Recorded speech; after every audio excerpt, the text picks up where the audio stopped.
So this morning I was flying my drone over here in front of the train station, and a group of kids came out that were going on a field trip over here to the science center. But one kid in particular walked right up to me and started asking me questions in German, and I don't speak German very well. He kind of shook his head for a second. He says, "Oh, that's okay, I speak English." He said this crystal clear. Couldn't have been more than 10 or 11 years old.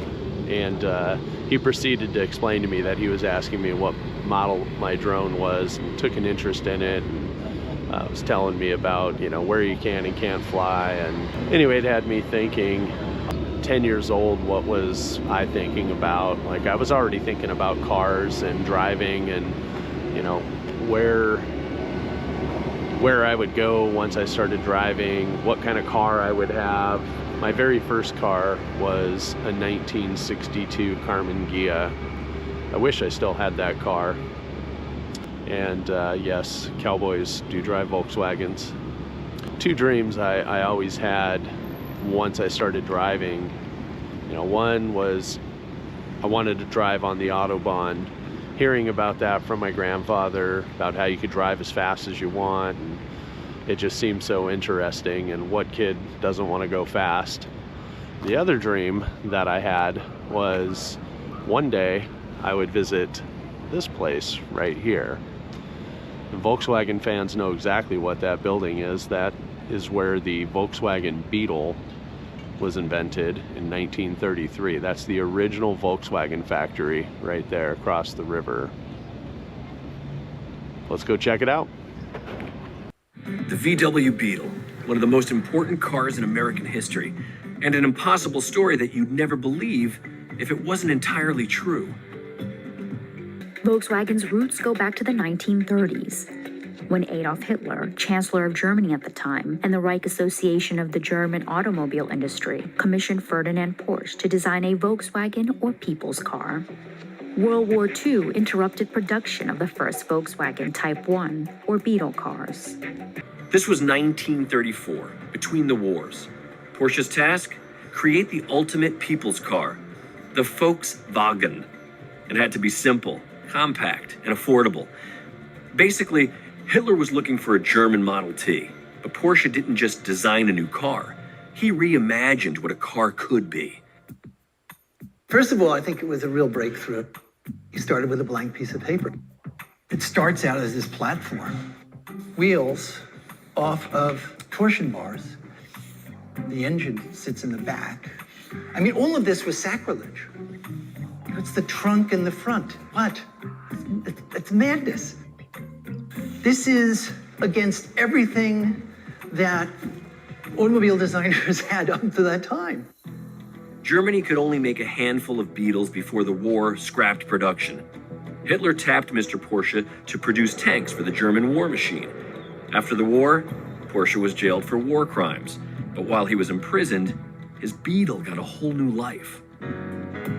It happened by a freak chance. When the British Army took control of the VW factory, they found these little bug-shaped cars. By the 1950s, Volkswagen began exporting overseas, primarily to the US and South America. And as VW grew, more models were introduced. In 1972, VW produced its 15,007,034th Beetle. According to its makers, this made it the most produced automobile of all time, breaking the 45-year-old record set by the famous Model T Ford.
want me.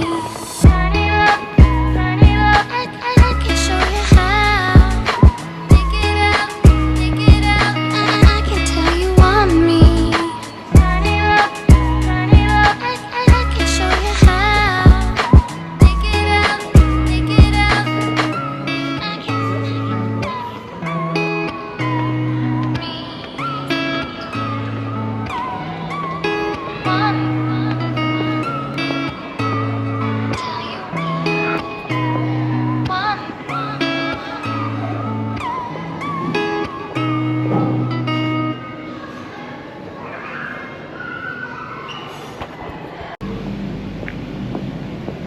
Dankeschön.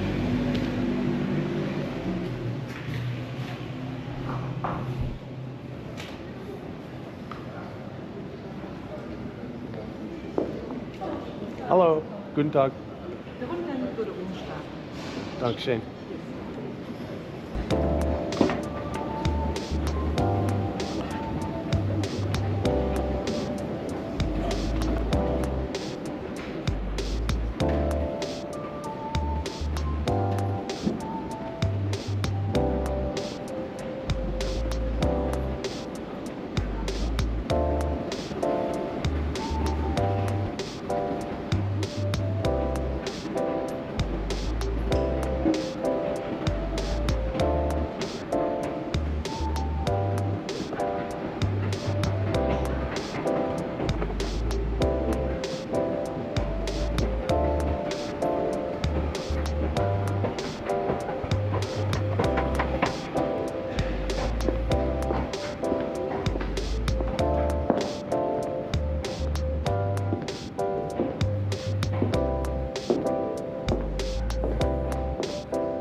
I can't tell you how tempting it is to squeeze that thing right now in this quiet museum.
So when I was growing up in the 80s, this car here was the holy grail of Volkswagens in Southern California. That's a 1962 Volkswagen notchback. But it was funny because at the time I was driving a 1962 VW Carmen Ghia, and these were extremely rare, and that was what everyone wanted. And thus far, cruising around here in the museum, I have not yet seen one Carmen Ghia here yet. But really cool to see this one, and it's clean.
Another popular Volkswagen when I was growing up were the Beetles that had the split window like that.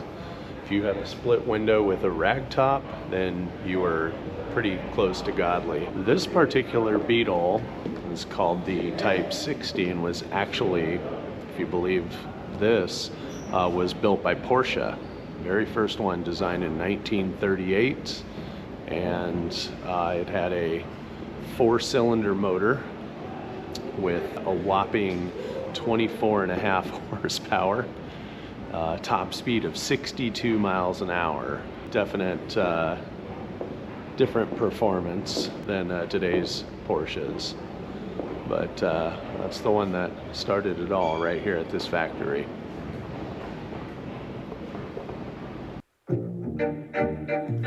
There's a good deal of Porsche in this Volkswagen. Buried under war rubble, the VW39 has been brought back to life after a painstaking restoration. Dr. Ferdinand Porsche and his son Ferry designed the car in 1939 as a high-speed variant.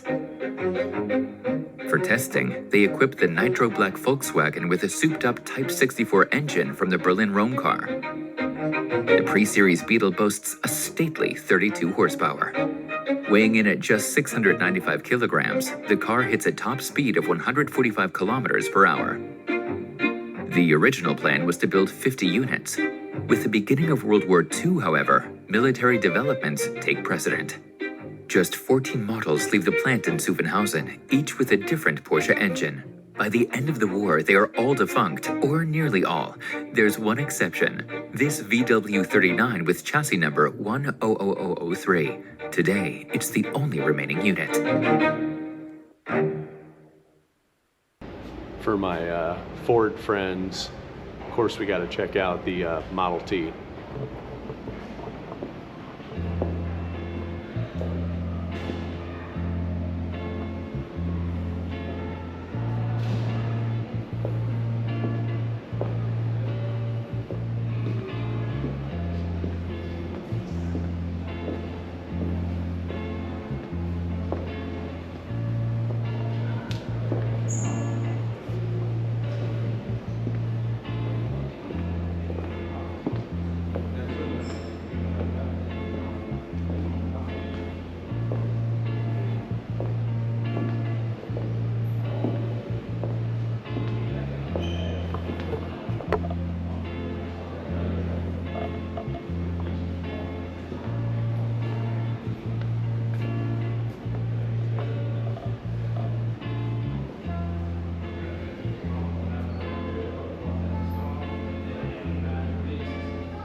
1886, very first car produced ever.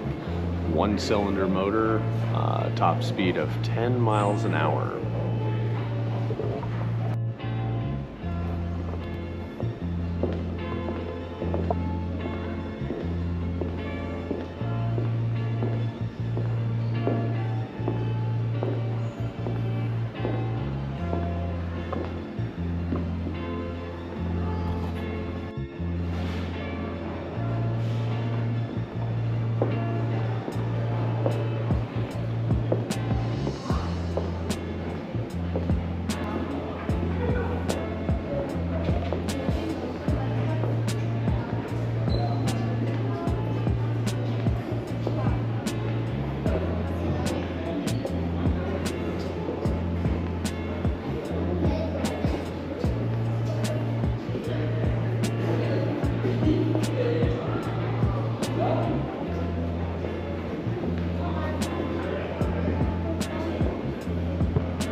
How about that 1930 Cadillac back there?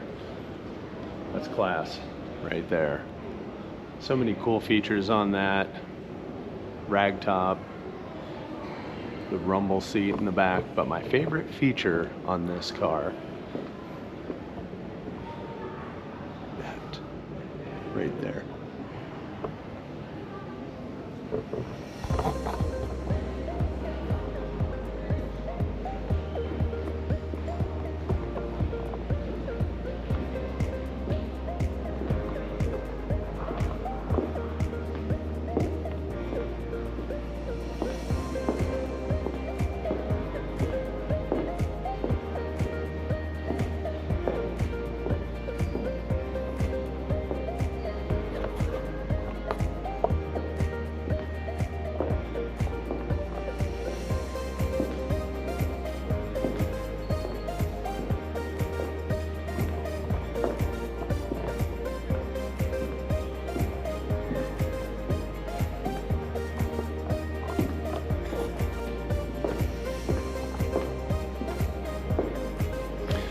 So this is the Volkswagen 181.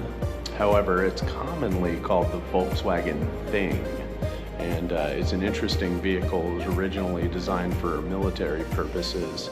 I mean, look at it. The Thing is called a thing appropriately because they never were that pretty. A girl I went to high school had one of those, and around Southern California, they couldn't give these things away in the 80s, and now they're collector's items.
was over here looking at the Lamborghini Countach when I finally spotted it. This is a slightly different model in a different year, but 1966 Carmen Ghia, my first car.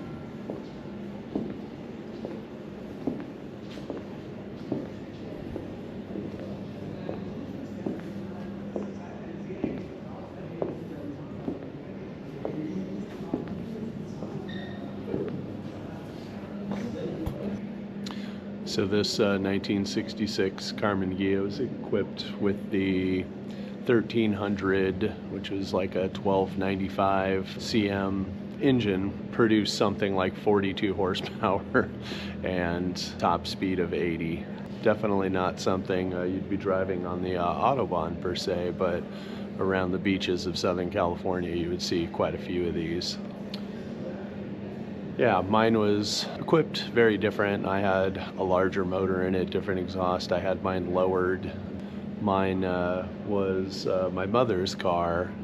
So when I see this, it's a wide range of emotions when I see this.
All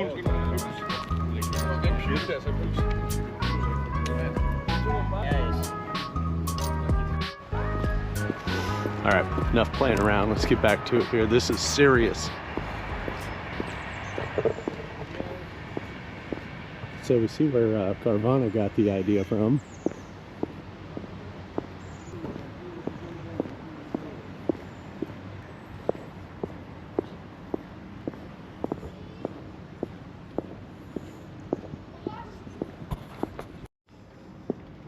So every car built here is moved around on a conveyor, and they end up in these things.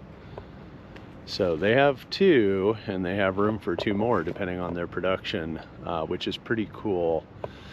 So if you take factory delivery of your Volkswagen, you can pick it up right here at this facility. You can drive it out on their track here, and one really cool thing about that is when you get the car delivered from here, it has 0 miles on it. 0.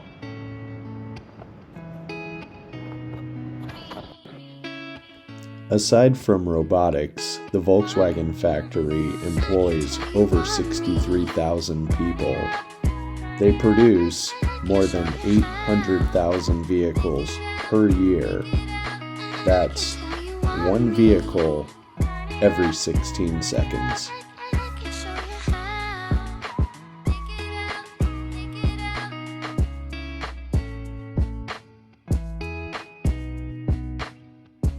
All right, I need to scoot. I got a lot of German ground to cover today, so it's time to say Auf Wiedersehen to the Volkswagen Autostadt, and I gotta hit the road. I'm definitely not gonna go over there and swing on the swings, because I definitely got shit to do today, so I'm out of here. Cowboys definitely do not ride swings.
The Volkswagen Karmann Ghia is the most economical sports car you can buy.